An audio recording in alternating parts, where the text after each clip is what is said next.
ओम श्री गणेशाय नमः। ओम गुरुवे नमः। ओम नमः शिवाय। शिवजी सदा सहाय। उमा संहिता अध्याय 11। यमलोक के मार्ग में सुविधा प्रदान करने वाले विविध दानों का वर्णन।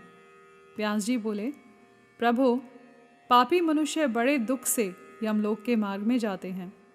अब आप मुझे उन धर्मों का परिचय दीजिए जिनसे जीव सुखपूर्वक यम मार्ग पर यात्रा करते हैं। संत कुमार जी ने कहा, मुने, अपना किया हुआ शुभाशुभ कर्म बिना विचारे विवश होकर भोगना पड़ता है। अब मैं उन धर्मों का वर्णन करता हूँ जो सुख देने वाले हैं। इस लोक में जो श्रेष्ठ कर्म करने वाले कोमल चित्त और दयालु पुरुष हैं, वे भयंकर यम मार्ग पर सुख से यात्रा करते हैं।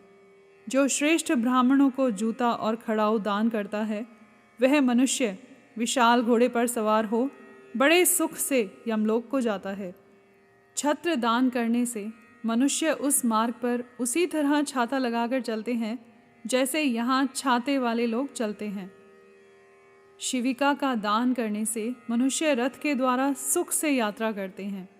शैया और आसन का दान करने से दाता यमलोक के मार्ग में विश्राम करते हुए सुखपूर्वक जाता है। जो बगीचे लगाते और छायादार वृक्ष का आरोपण करते हैं अथवा सड़क के किनारे वृक्षारोपण करते हैं, वे धूप में बिना कष्ट उठाए यमलोक को जाते हैं। जो मनुष्य फुलवाड़ी लगाते हैं, वे पुष्पक विमान से यात्रा करते हैं। देव मंदिर बनाने वाले उस मार्ग पर घर के भीतर क्रीड़ा करते हैं। जो यतियों के आश्रम का निर्माण कराते हैं और अनाथों के लिए घर बनवाते हैं, वे भी घर के भीतर क्रीड़ा करते हैं। जो देवता, अग्नि, गुरु, ब्राह्मण, माता और पिता की पूजा करते हैं, वे मनुष्य स्वयं ही पूजित हो अपनी इच्छा के अनुकूल मार्ग द्वारा सुख से यात्रा करते हैं। दीप दान करने वाले मनुष्य संपूर्ण दिशाओं को प्रकाशित करते हुए जाते हैं। गृह दान करने से दाता रोग शोक से रहित हो सुखपूर्वक यात्रा करते हैं। गुरुजनों की सेवा करने वाले मानव विश्राम करते हुए जाते हैं। बाजा देने वाले उसी तरह सुख से यात्रा करते हैं मानो अपने घर जा रहे हों। गौदान करने वाले लोग संपूर्ण मनोवांछित वस्तुओं से भरे पूरे मार्ग द्वारा जाते हैं। मनुष्य उस मार्ग पर इस लोक में दिए हुए अन्न पान को ही पाता है। जो किसी को पैर धोने के लिए जल देता है, वह ऐसे मार्ग से जाता है जहाँ जल की सुविधा हो। जो आदरणीय पुरुषों के पैरों में उपटन लगाता है, वह घोड़े की पीठ पर बैठकर यात्रा करता है। व्यास जी, जो पाद्य, अभ्यंग यानी अंगराग, दीपक, अन्न और घर का दान करता है, उसके पास यमराज कभी नहीं जाते। सुवर्ण और रत्न का दान करने से मनुष्य दुर्गम संकटों और स्थानों को लांघता हुआ जाता है।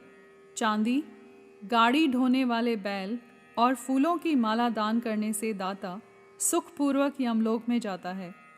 इस तरह के दानों से मनुष्य सुखपूर्वक यमलोक की यात्रा करते हैं और स्वर्ग में सदा भांति भांति के भोग पाते हैं। सब दानों में अन्न दान को ही उत्तम बताया गया है, क्योंकि यह तत्काल तृप्ति प्रदान करने वाला, मन को प्रिय लगने वाला तथा बल और बुद्धि को बढ़ाने वाला है।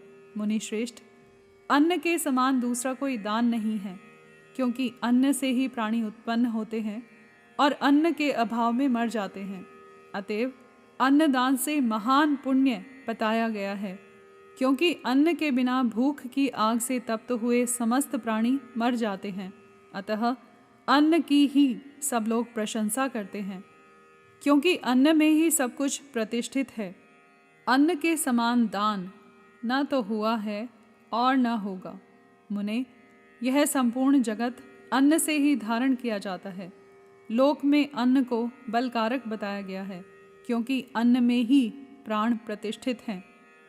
प्राप्त हुए अन्न की कभी निंदा न करें और न किसी तरह उसे फेंके ही। कुत्ते और चांडाल के लिए भी किया हुआ अन्नदान कभी नष्ट नहीं होता। जो मनुष्य थके मांदे और अपरिचित पथिक को अन्न देता है और देते समय कष्ट का अनुभव नहीं करता, वह स्मृति का भागी होता है। महामुने, जो देवताओं, पितरों, ब्राह्मणों और अतिथियों को अन्न से तृप्त करता है, उसे महान पुण्य फल की प्राप्ति होती है। अन्न और जल का दान शूद्र और ब्राह्मण के लिए भी समान रूप से महत्व रखता है। अन्न की इच्छा वाले पुरुष से उसका गोत्र, शाखा, स्वाध्याय और देश नहीं पूछना चाहिए। अन्न साक्षात ब्रह्मा है, अन्न साक्षात विष्णु और शिव है, इसलिए अन्न के समान दान न हुआ है और न होगा।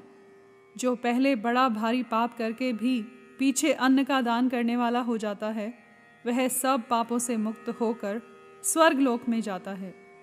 अन्न, जल, घोड़ा, गौ, वस्त्र, शैया, छत्र और आसन, इन 8 वस्तुओं के दान यमलोक के लिए उत्तम माने गए हैं। इस प्रकार दान विशेष से मनुष्य विमान पर बैठकर धर्मराज के नगर में जाता है, इसलिए सबको दान करना चाहिए। महामुने, जो इस प्रसंग को सुनता अथवा श्राद्ध में ब्राह्मणों को सुनाता है, उसके पितरों को अक्षय अन्नदान प्राप्त होता है। यहाँ पर अध्याय 11 समाप्त हुआ। कर्पूर गौरम करुणावतारम संसार सारम भुजगेंद्रहारम सदा वसंतम हृदयारविंदे भवम भवानी सहितं नमामि।